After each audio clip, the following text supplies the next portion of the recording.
Husband threw out his sick wife after she spent her last savings on treatment, unaware of her $100 million inheritance. He threw her out just after she spent her last savings on treatment, unaware of the $100 million inheritance written in her late uncle's will, and unaware that the mistress he clung to would one day kneel beneath her shadow. You're nothing but sickness and debt. You've drained me dry, Sarah. Don't ever step foot in this house again. You're worthless, a burden I've finally cast off. Those were the cruel words Michael spat while Rebecca, once Sarah's colleague, smiled smugly at his side. Instead of holding her hand in weakness, he shoved her to the whispers of neighbors. Instead of compassion, he gave her humiliation in the moment she needed him most. He thought he had erased her forever. But what he never imagined was that the very woman he discarded in disgrace would rise with a strength no betrayal could break. Her dignity forged in suffering, her resilience crowned with an inheritance that would silence every voice that mocked her. Sometimes the ones you cast aside become the shadows you can never escape. Sometimes the wife you thought was dying becomes the one living a destiny far beyond your reach. This is not just another story of betrayal. It is the scar of humiliation, the echo of injustice, and the triumph of a heart too strong to be broken. Dear viewers, thank you for being here. As we step into this story, I ask with sincerity, if you watch without subscribing, it's like letting her voice fade again into silence. But when you click that button, you stand with every woman betrayed and every truth that must be heard. Please subscribe now. And in the comments, share where you're watching from. Let Sarah know she's not alone.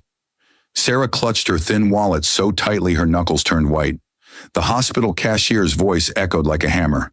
Final bill, $14,280. Payment is due now. Her heart pounded. This was it. Every last dollar she had saved over the years, every coin meant for groceries, rent, and survival, was swallowed up by the treatment that kept her alive. With trembling hands, she slid the envelope of cash forward, whispering, "Please, this is everything." The nurse at the desk glanced at her pale face. "Are you sure, ma'am? You'll be left with nothing." Sarah forced a weak smile. "Life is more important than money." But as she staggered out of the hospital that afternoon, clutching her discharge papers, reality struck her harder than any illness. She had given everything. Her body was weak, but her soul was breaking under the weight of sacrifice. Back at home, Michael sat on the couch with his feet propped on the table, scrolling through his phone. He didn't rise to greet her. Instead, he glanced at the bag of medicines in her hand and muttered, "You wasted all the savings again, didn't you? On yourself." Those words cut sharper than a knife. She wanted to remind him she had once run their small household with discipline and care, working late shifts to keep food on the table. But she swallowed her reply, only whispering, "I'm alive because of it." Michael scoffed. "Alive but broke. What kind of wife drains her husband dry? Do you even think about me?" Before Sarah could answer, another voice slipped into the room. Rebecca. She was Michael's former colleague. Young, polished, always appearing at the wrong times. She had stopped by carrying files and pretending to check in. "Oh, Sarah," Rebecca cooed with false sweetness, her eyes sliding toward Michael. "You look so fragile. Please rest. Don't push yourself. Michael, you must be so stressed carrying everything." Sarah's stomach twisted. Something in Rebecca's tone was too soft, too familiar. Yet Sarah, drained of strength, sat down quietly, convincing herself she was imagining it.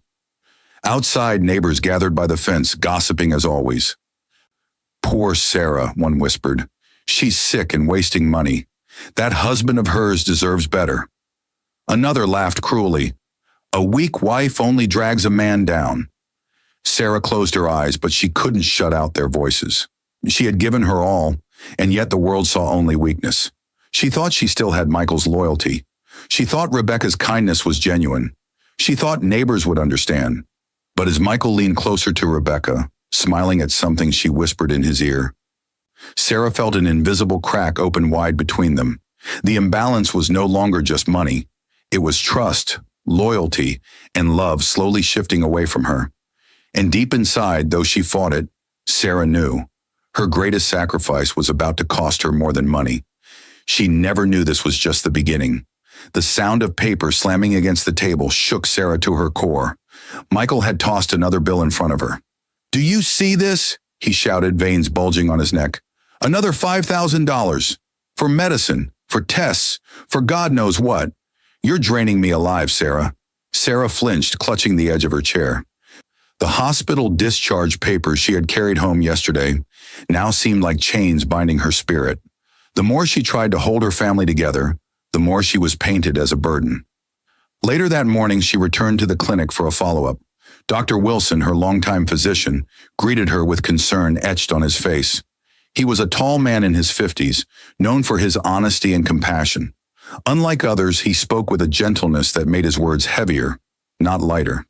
"Sarah," he said softly, scanning her test results, "your condition is not improving. If you stop treatment now, things could get much worse. I know the costs are heavy, but your life is not something to gamble with." Tears welled in her eyes. "Doctor, I've given all I have. I don't know how much longer I can keep this up." He placed a reassuring hand on her shoulder. "You must hold on. Health is priceless. Don't let anyone make you feel otherwise." But outside the clinic, as she stepped weakly into the waiting car, another storm awaited her. Mr. Parker, her father-in-law, was standing at the gate. A stern man in his 70s, proud and judgmental, he never missed a chance to scold. "So this is where my son's money disappears," he barked, glaring at the paper bag of medicine in her hands. "Look at you, thin, pale, weak. What good are you to him? You've cursed his life with nothing but expenses." Sarah lowered her head, her lips trembling. She wanted to scream that it was her money, her sacrifice, but her strength was gone. Michael arrived moments later. Instead of defending her, he adjusted his shirt collar and sighed. "Father's right, Sarah. You're making everything worse. Maybe I should stay with friends for a while. I need space." Her chest tightened as if crushed by invisible hands. She had sacrificed everything, yet the people closest to her only saw weakness. Michael turned away, sliding his phone from his pocket. The screen lit up with a message. Sarah's blurry vision caught only one word: Rebecca. A smile tugged at his lips as he read. Sarah clutched the medicine bag to her chest, trembling. She had given everything to live, and yet she was already being pushed aside. The bills, the whispers, the distance. They were all gathering like a storm ready to break. What she didn't know was that betrayal had only begun to show its true face. The sound of a chair scraping violently across the floor made Sarah jolt. Michael stood towering over her, eyes blazing. "You sit there like a ghost while I carry everything," he shouted, slamming his hand on the table. "What kind of wife are you? Useless, sick, and draining me dry." Sarah's lips trembled. She had just returned from another exhausting hospital visit, her body fragile, her spirit thin as glass. She wanted to remind him she had spent her last savings not on comfort, but on survival. Yet the words stuck in her throat. Before she could gather her strength, the door creaked open. Uncle Martin stepped in without knocking. He was Sarah's mother's brother, a man who had always carried bitterness toward her since childhood. Stocky, sharp-tongued, and proud, he never missed an opportunity to tear her down. "Well, well," Martin sneered, arms folded. "Just look at you, Sarah. I told you years ago, nothing good comes from a woman like you. Weak body, weak mind, and now you've become a disgrace. You're nothing but a burden to this family." His words landed like stones in her chest. Family was supposed to protect, but Martin had always treated her as if she were cursed. Michael leaned back, nodding with grim satisfaction. "See, Sarah? Even your own blood agrees. Everyone sees it but you. You're the reason this house is sinking." Tears blurred her vision. She wanted to scream that she had fought, worked, and sacrificed for them both. But Uncle Martin's scornful chuckle drowned her voice before it could rise. Outside, as evening fell, neighbors gathered along the fence again, speaking just loud enough for her to hear. "Poor Michael," one said with pity. "He deserves better than a sickly wife," another replied. A third voice whispered cruelly, "Maybe that's why Rebecca is always around." Sarah's body ached, but her heart hurt more. The same neighbors who once praised her hard work now mocked her illness as if it were a crime. Even her old friends had started pulling away. Calls went unanswered, visits stopped, and the silence grew heavier every day. She was no longer seen as Sarah, the devoted wife, only Sarah the sick, the failure, the woman dragging her husband down. Late that night, Sarah sat at the table, her thin hands tracing the hospital bills stacked high. The ink blurred through her tears. "Is this all I am now? Just debt and shame?" she whispered to herself. The door slammed open. Michael walked in, shirt rumpled, the scent of expensive perfume clinging to him. He didn't even try to hide it anymore. "Don't wait up for me," he said coldly, his eyes avoiding hers. "Your place in this house is gone. Accept it." Sarah's chest tightened until she could barely breathe. Her world was collapsing. Her husband, her family, her friends, even her neighbors. And yet she had no idea the humiliation was about to leave the walls of her home and spill into the public eye. She never knew betrayal was about to be announced before the whole community. The knock at the door came sharp and loud, startling Sarah where she sat in silence. When she opened it, Rebecca stood there with a bright smile and a basket of fruit in her hands. "Oh, Sarah," Rebecca said sweetly, stepping inside without waiting for an invitation. "You look so weak. I thought I'd check on you. You shouldn't be left alone in this state." Her words sounded caring, but her eyes flicked quickly toward Michael, who leaned lazily against the wall. Sarah caught it, that fleeting spark of connection between them, and her chest tightened. Michael smirked faintly. "See, Sarah? Not everyone abandons you. Rebecca's been around when you haven't had anyone else." Sarah forced a smile, though her gut twisted. Rebecca had been Michael's colleague at his old office, a woman who always seemed to linger near him. She brought fruit and warm words, but her visits felt more like intrusions than kindness. Later that evening, while Sarah rested in her room, Rebecca slipped outside with her friend Chloe. Chloe was the complete opposite of Rebecca's soft tone, sharp, greedy, and outspoken. "You're wasting time," Chloe hissed. "Michael's wife is practically a ghost. Why play the saint? If you really want the life you dream about, take him now. Don't wait. A man with money is nothing to delay." Rebecca hesitated, biting her lip. "But what if it looks bad? She's sick." Chloe rolled her eyes. "Who cares? People already gossip, and men want a woman who can give them life, not drain it. Take the chance before someone else does." Meanwhile, across town, Michael sat with his friend Brian at a bar. Brian was the kind of man who lived for ego and empty praise. He leaned in with a grin. "Brother, you're killing yourself with that sick woman. Look at Rebecca. Young, strong, loyal to you.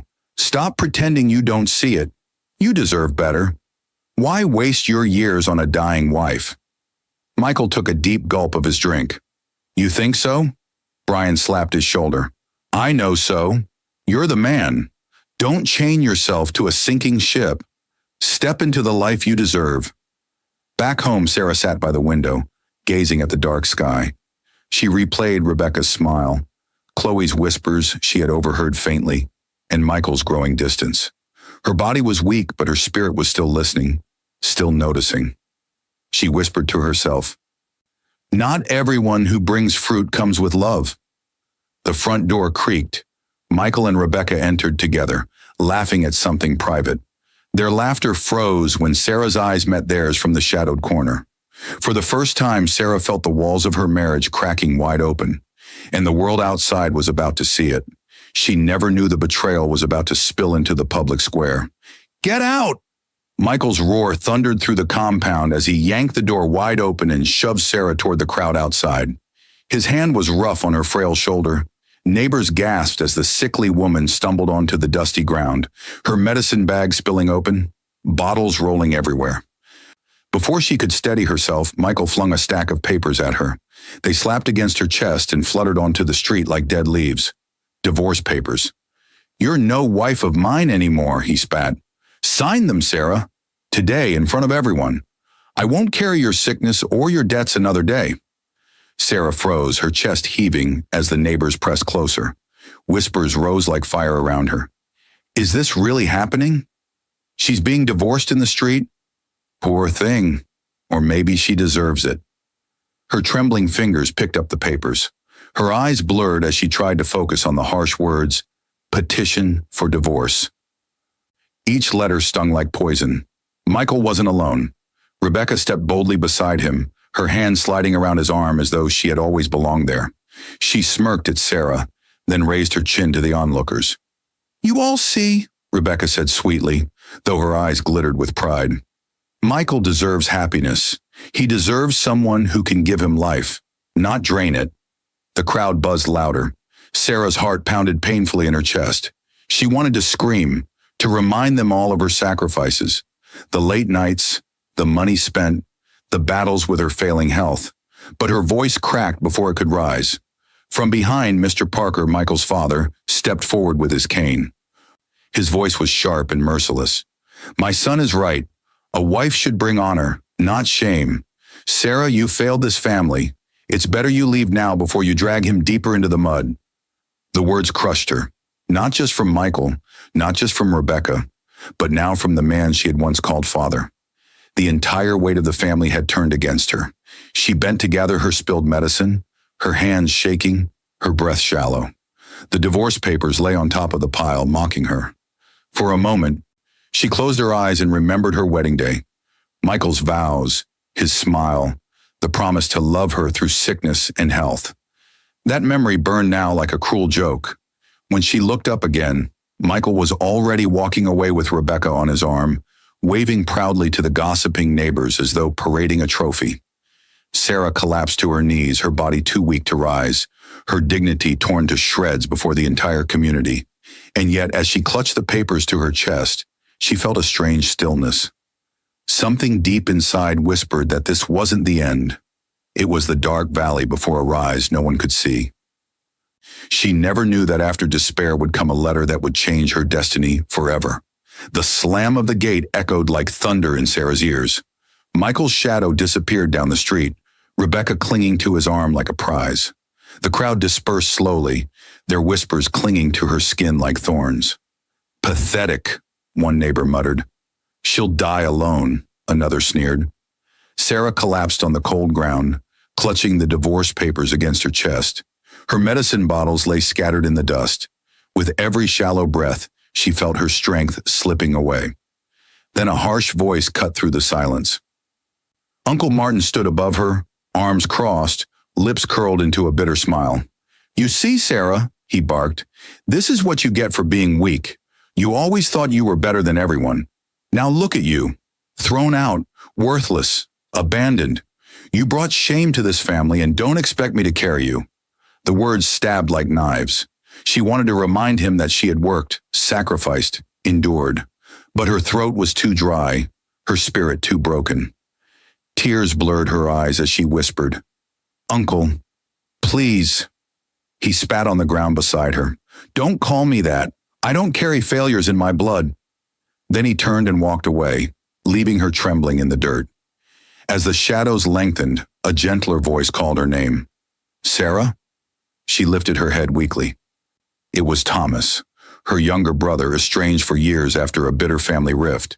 He knelt beside her, his face filled with regret and sorrow. "Sarah," he said, voice breaking, "I should have been here earlier. I thought distance would protect me from our family's fights. But seeing you like this..." He reached for her hand, holding it firmly. "You're still my sister, and I won't leave you again." Sarah's tears spilled freely as she whispered, "Thomas, I thought I lost you forever." Before she could say more, another figure hurried toward her.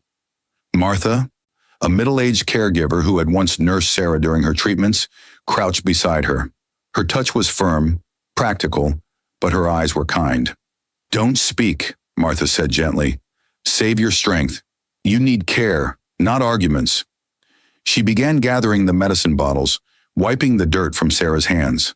For the first time in days, Sarah felt hands lifting her instead of pushing her down. She leaned weakly against Thomas as Martha supported her other side.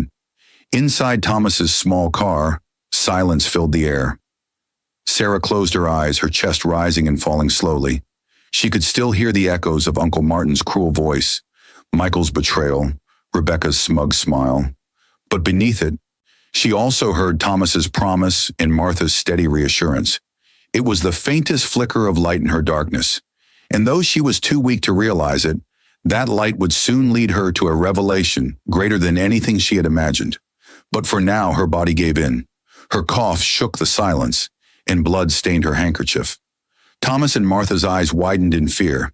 They didn't know a letter was about to surface, one that would change Sarah's destiny forever. The pounding at the door jolted Sarah awake. She had fallen asleep on Thomas's couch, her body still weak from the collapse. Thomas rushed to open it, and in stepped a tall woman in a dark suit, carrying a leather briefcase. Her voice was firm but respectful. "I am Mrs. Turner, attorney at law.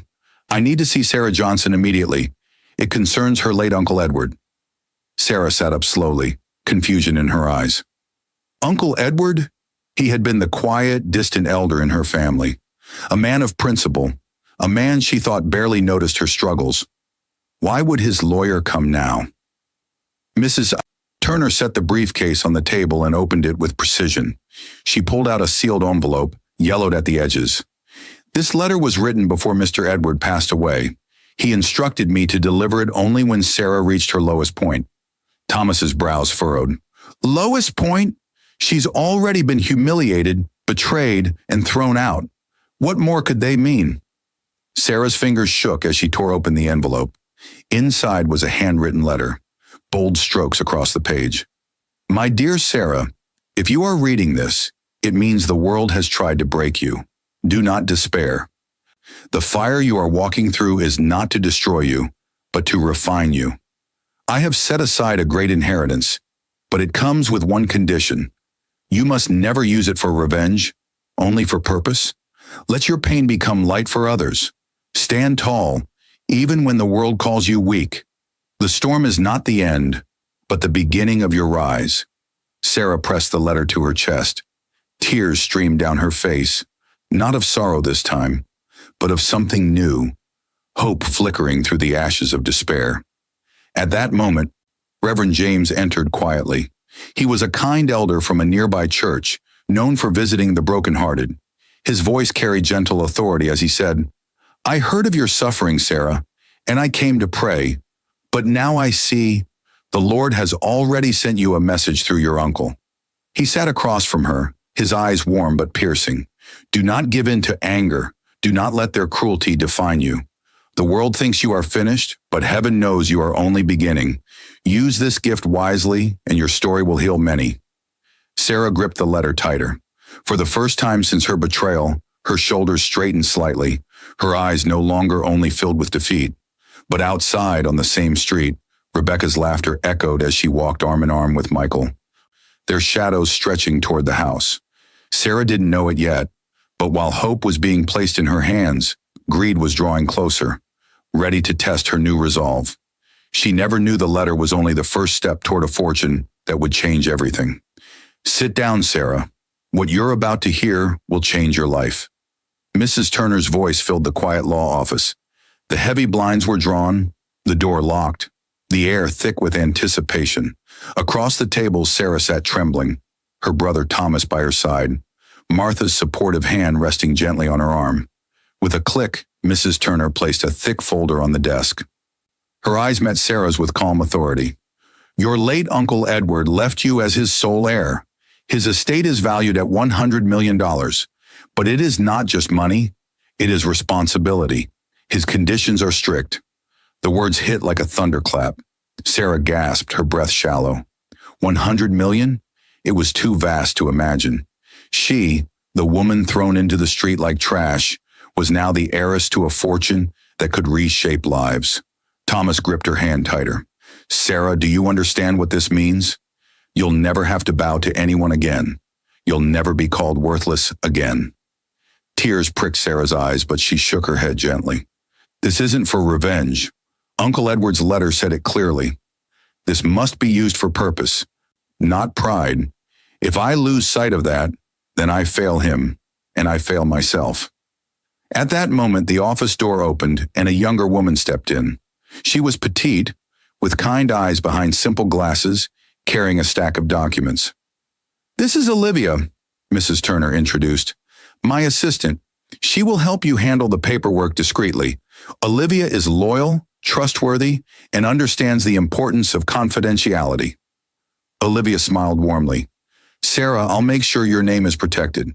No one, not Michael, not Rebecca, not even your bitter relatives, will know about this until you are ready. My job is to keep you safe. Sarah's heart swelled with gratitude. After so much betrayal, the quiet loyalty of a stranger felt like gold. As signatures were exchanged and documents sealed, Sarah felt the weight of her suffering shift into something new. Power, not the loud, boastful kind Michael craved, but the quiet, steady power of dignity.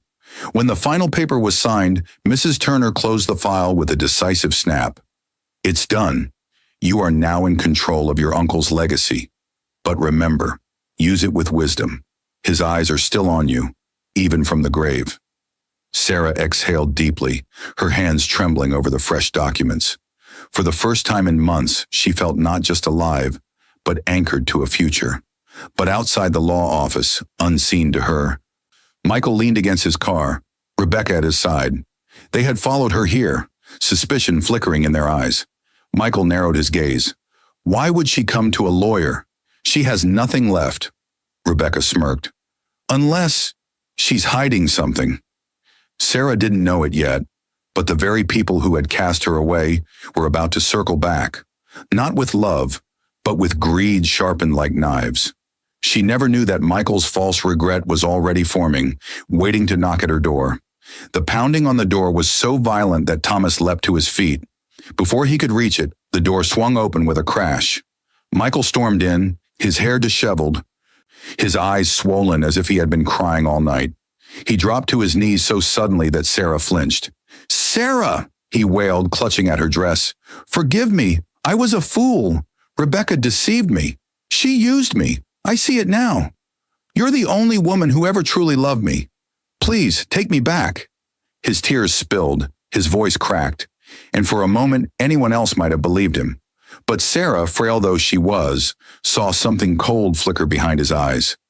Desperation, not love. Before she could answer, Rebecca appeared in the doorway, her arms folded, her lips curled in disdain. She didn't look like a woman abandoned. She looked like a woman plotting. Her eyes darted at Sarah's neat clothes, the quiet dignity in the room, the calm around her. Jealousy burned. When Michael stumbled outside for air, Rebecca seized his arm, her voice low and venomous. Stop begging for her heart. Beg for her money. Can't you see? She's hiding something. No woman thrown away lives this calm unless she's holding power. Use her guilt. Drain her before she drains you. Michael's friend Brian waited by the car, puffing a cigarette, his grin wide. He slapped Michael's back and sneered. That was good, man. You nearly fooled her. Push harder. Make her remember the years you gave her. Twist the knife. Tell her she owes you everything. Women like her, soft hearts, easy prey. Back inside, Sarah sat quietly. She heard the muffled whispers outside, and it all fit together. Rebecca's smug smile, Michael's sudden return, Brian's constant influence. It wasn't love driving Michael back to her doorstep. It was greed. Michael stormed back in, kneeling again, but this time his voice was harsher, more insistent. Sarah, I gave you my best years. You owe me. Let's start over. We can build again, together. You can't shut me out. Sarah's fingers clenched around Uncle Edward's letter in her lap. She rose slowly, her frail frame trembling, but her eyes locked on him with a new fire. No, Michael, she said softly, yet her voice carried through the room like thunder. I owe you nothing. You threw me away when I was weakest. You paraded another woman in front of me. You shoved divorce papers into my hands.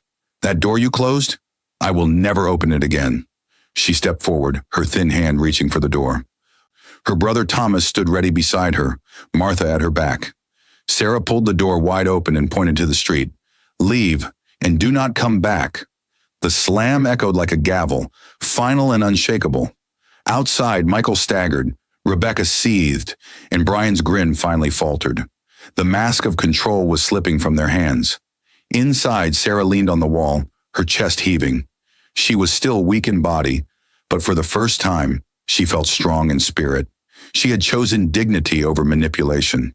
Yet even as she steadied herself, a shadow lingered in her mind. Michael's pride would not let this end.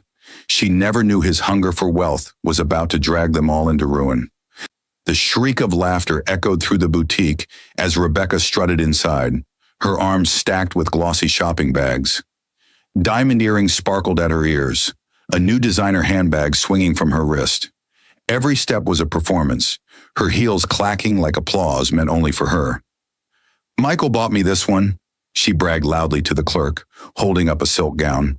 "And this one too. Oh, you wouldn't believe the gifts he showers me with.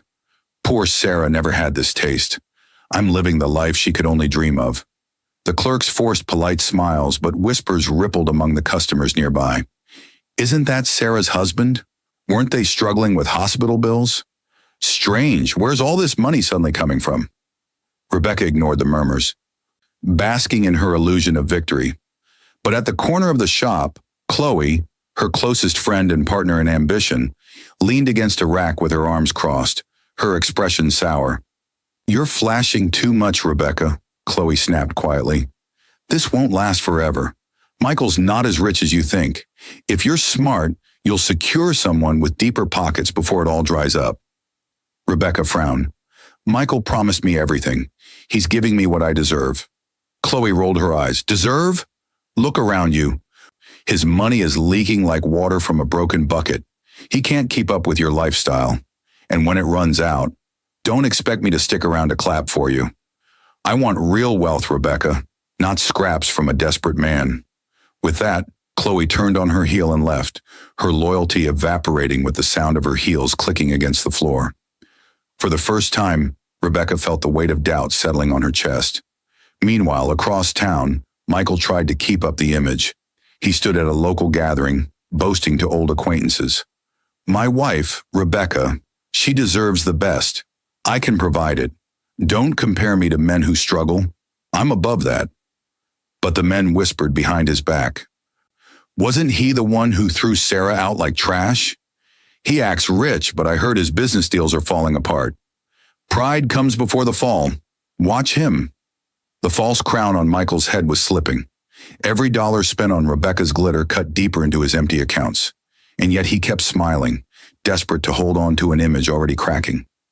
Back at home, Rebecca opened another jewelry box, forcing a smile as she slid a necklace over her collarbone. But when she glanced at Michael's face, she saw it. Sweat, nerves, and a darkness he couldn't hide. "Michael?" she asked slowly. "We're not running out, are we?" His jaw tightened. He didn't answer. Silence filled the room, heavier than gold. And though Rebecca tried to push it away, a shadow of fear crossed her heart. She never knew her own betrayal was already being written in the dark corners of Michael's downfall. The crash of glass echoed across the restaurant as Michael slapped a wine bottle off the table. Rebecca jerked back, eyes flashing with fury. "Why is the card declined again?" she shouted, her voice rising above the murmurs of other diners. "Michael, you promised me a life of luxury, not embarrassment." Heads turned, whispers filled the air. Michael's face flushed with shame as the waiter quietly bent to clean the mess. "Calm down," Michael hissed, gripping her wrist. "It's just a delay. The money will come. I'll fix it." But Rebecca's eyes had already shifted across the room. At a nearby table sat Mr. Dalton, a wealthy investor in his 50s, draped in a suit finer than anything Michael owned. He watched the scene with quiet amusement, a glass of champagne in his hand. Later that night, while Michael sulked in the car, Rebecca slipped away under the excuse of fresh air. She found Dalton on the balcony, his laughter rich, his words smoother than silk. "You don't belong with a man drowning in debt," Dalton murmured, brushing a finger against the diamond bracelet on her wrist. "A woman like you deserves a man who can keep her shining." Rebecca's heart pounded. She smiled coyly, already weighing her options. For days afterward, Michael noticed money disappearing faster than ever. New clothes, new jewelry, new parties, all charged in his name. He confronted Rebecca once, only to be met with her sharp tongue. "Don't lecture me," she spat. "You threw away your sick wife for me. Don't act holy now. If you can't provide, I'll find someone who can." Brian, who once cheered Michael's arrogance, began to distance himself. When the drinks stopped flowing and the parties ended, His calls grew fewer, his excuses grew longer. One evening, Michael stood at the entrance of an upscale hotel, trying to stop Rebecca from walking inside with Dalton. His voice cracked with desperation. "Rebecca, please, you can't do this to me. After everything I gave you." She laughed cruelly, slipping her hand into Dalton's arm. "Everything. You gave me scraps, Michael. Dalton is offering me the life I deserve. You are finished."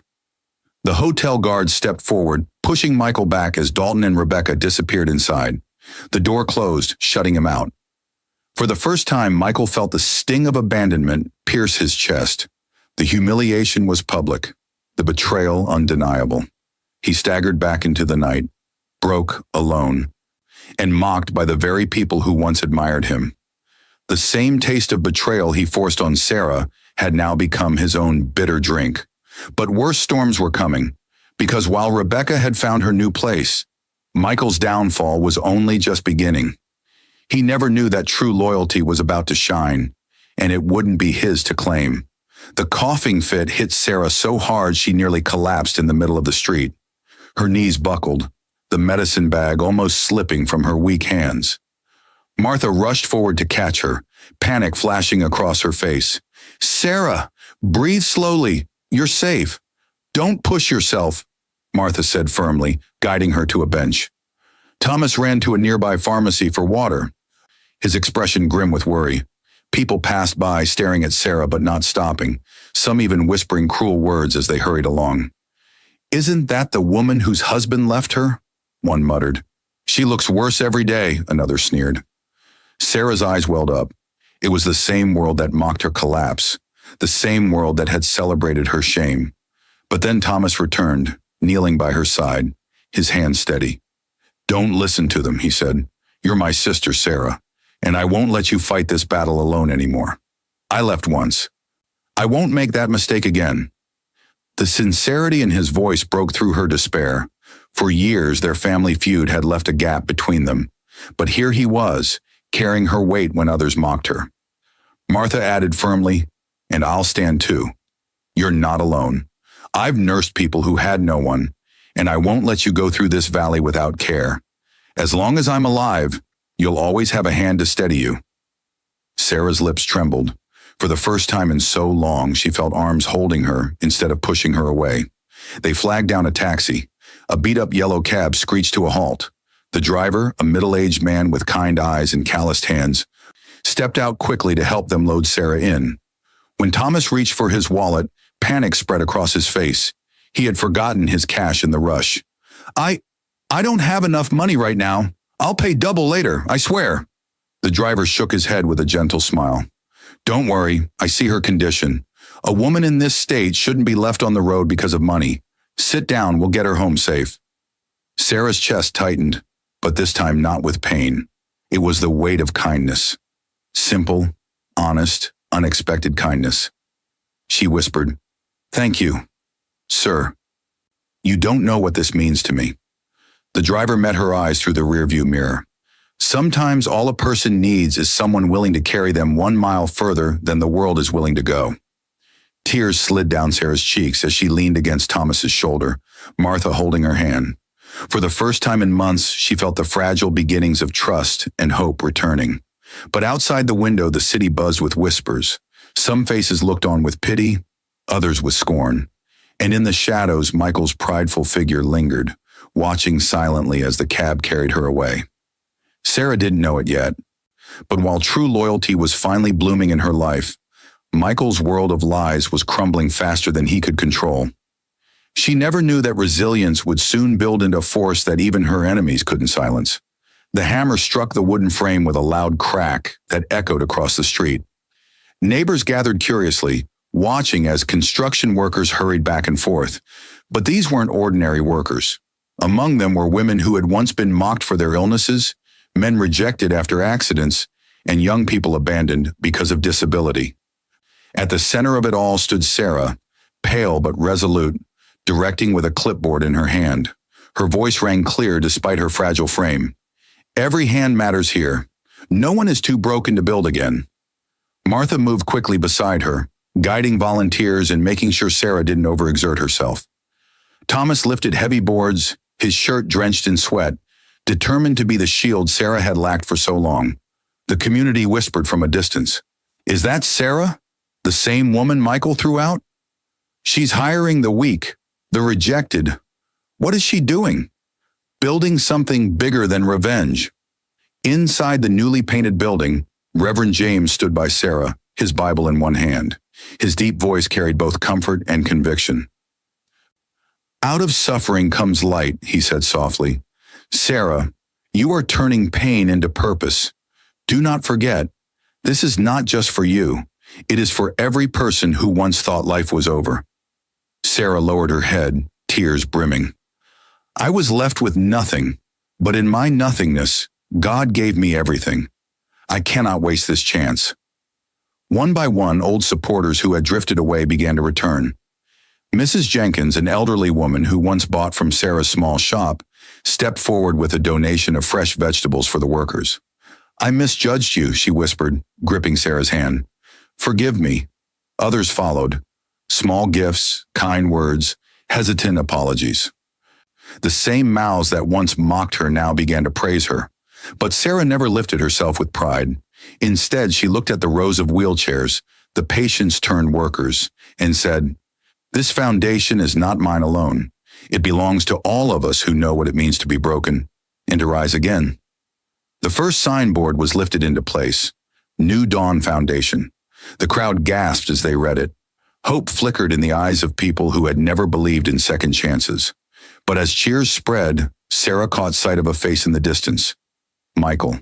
His clothes were worn, his pride thinner than ever, his eyes burning with jealousy as he watched her stand tall in front of the people who once scorned her. His fists clenched at his sides. The woman he had humiliated was now becoming someone the whole community respected. And Sarah, though she stood firm, felt her heart race, because she knew Michael's pride would never accept her rise without resistance. She never knew that her public triumph would soon collide with his desperate downfall. The courtyard roared with claps and cheers as the banner of New Dawn Foundation fluttered in the breeze. Reporters shoved microphones forward. Flashes of cameras lit the stage, and the community pressed closer.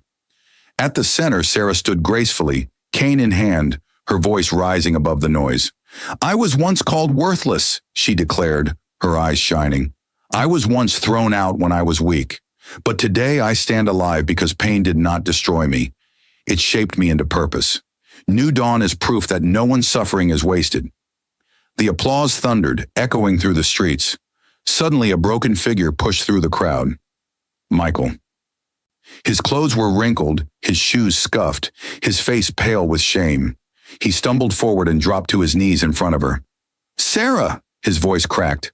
"Please, forgive me. I was a fool. Rebecca left me with nothing. I see now. You were my true blessing all along. I don't deserve it, but please, take me back. I have nowhere else to go." The crowd gasped, whispers spreading like wildfire. "Isn't that her husband who humiliated her? Now he's begging in the dirt. What a disgrace." All eyes turned to Sarah. Her heart trembled as memories rushed back. The night he shoved divorce papers into her chest, the whispers of neighbors laughing at her pain, Rebecca's smirk as she clung to his arm. For a long moment, silence stretched heavy in the air. Then slowly, Sarah leaned forward. Her voice was soft, yet it carried like thunder. "Michael," she said, "I forgive you, not because you deserve it, but because I refuse to carry the weight of your cruelty any longer." Michael's eyes widened with desperate hope, reaching for her hand. But Sarah stepped back gently, her chin lifted. "Forgiveness is not the same as return," she continued. "You taught me that love without loyalty is poison. You chose pride over me, and that choice cannot be erased. I release you from my heart, but I will not take you back into my life." The crowd erupted, some gasping, others cheering loudly. Mothers wiped tears, men nodded in respect, and those she had helped raised their hands in applause. Michael broke down completely, sobbing on the pavement. "Please, Sarah, don't leave me like this." But Sarah's eyes, glistening with tears of her own, turned to the people around her. She raised the old hospital bill high, her voice steady. This paper was once a symbol of my despair. Today, it is a reminder that no betrayal can bury the strength within us. My mission is not to return to the past. My mission is to build a future where no one else is left alone in their weakest hour. The people erupted into thunderous applause, Sophie the journalist capturing every word. Michael wept in the dust, but Sarah walked forward into the light of her new destiny. Forgiven, free, but untouchable. She never knew that her forgiveness would become the very seed of a global movement of hope. The wail of a sick child pierced the air as the clinic doors swung open. A mother stumbled in, clutching her daughter whose body burned with fever. The crowd waiting inside parted, their faces tense with fear and hope. "Please," the mother cried, collapsing to her knees. "I have nothing left. Save my child." Before the words could sink into despair, Sarah stepped forward. Her cane tapped against the floor, her presence steady as sunlight through storm clouds. "Bring her in," Sarah ordered softly. "Here, no one will be turned away. Treatment will never depend on money again." Doctors and nurses, many of them once abandoned patients themselves, hurried to lift the child. The mother sobbed, clinging to Sarah's dress, whispering, "God bless you. God bless you." As the room settled, Sarah walked through the hallways of the New Dawn Foundation, watching the once broken find dignity again. A man with a prosthetic leg worked as a receptionist. A woman recovering from cancer organized supplies with a smile. Former outcasts had become the very pillars of her mission. Her eyes watered as she whispered to Martha, "This is what Uncle Edward wanted. Not revenge, but redemption." Martha squeezed her arm. "And you've done it, Sarah. You've given people a reason to live again." That day, Sophie, the journalist, returned with a camera crew. She moved through the clinic, documenting every tear, every laugh, every miracle. Later, her article hit the headlines. "The woman the world rejected becomes the mother of a nation's hope." Donors began pouring in, inspired by the story. Letters arrived from investors, churches, and charities. Checks were written, partnerships formed. What began as one woman's brokenness was now becoming a movement stretching far beyond the city. Sarah stood before her team at sunset, her voice strong despite her scars. "We will build clinics in every town. We will send medicine to the forgotten. This foundation is not mine, it is ours, and it will outlive us." The workers cheered, their voices rising in harmony. Outside the gates, unnoticed, Michael stood watching, hollow-eyed, ragged, and hungry. He pressed a hand against the fence as if trying to touch the world that had slipped from his grasp. But Sarah never turned toward him. Her eyes faced the future, not the past. The sun dipped low, casting golden light on the signboard.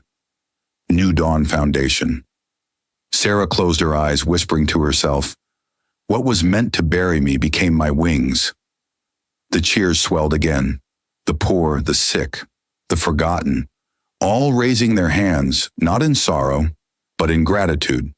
Her story had begun with betrayal, but it ended with power greater than revenge, a legacy of love multiplied into thousands of lives. And yet, even as her chapter closed, her journey was not over, because true light, once lit, does not stop at one corner. It spreads to the ends of the earth. She never knew this was only the beginning of a global dawn.